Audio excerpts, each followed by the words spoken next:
Hello brothers, అందరికి నమస్తే.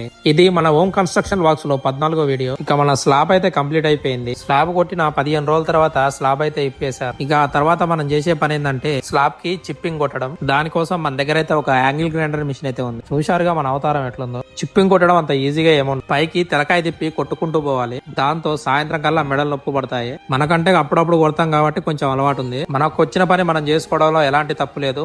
Road మీద పోతూ లేమంటున్నారంటే నువ్వెందుకు చిప్పింగ్ కొడుతున్నావు, వేరే వాళ్ళకి ఇవ్వచ్చు కదా. అయితే దానివల్ల మనకు నష్టమే తప్ప లాభం అయితే ఉంటుంది. మనకు వచ్చిన పని మనం చేసుకోవడంలో ఎలాంటి ఇబ్బంది లేదు. అందులో మనం కట్టేదే బడ్జెట్ లో ఇల్లు కాబట్టి ఖర్చులు తగ్గించుకుంటే చాలా మంచిదని నా అభిప్రాయం. మీరేమంటారో ఒకసారి కామెంట్ చేయండి. అందరినీ కొట్టుకో అని చెప్పట్లేను కానీ పని వస్తే మాత్రం మీ పని మీరు చేసుకోండి. అయితే చిప్పింగ్ కొట్టడానికి మనకు మొత్తం 5 రోజులు అయితే పట్టింది. సాధారణంగా అయితే 2 రోజుల్లో కంప్లీట్ చేయొచ్చు. అని మనం ఆ పని ఈ పని గెలుపుకుంటూ ఉంటాం కాబట్టి మనకి ఇంత టైం అయితే పట్టింది. అయితే బయట వాళ్ళని అడిగితే డబుల్ బెడ్రూమ్ చిప్పింగ్ కోసం 5,000 రూపాయలు తీసుకుంటామని చెప్పారు. మరి మీ ఊళ్ళో చిప్పింగ్ కొడితే ఎంత తీసుకుంటున్నారో ఒకసారి కామెంట్ చేయండి.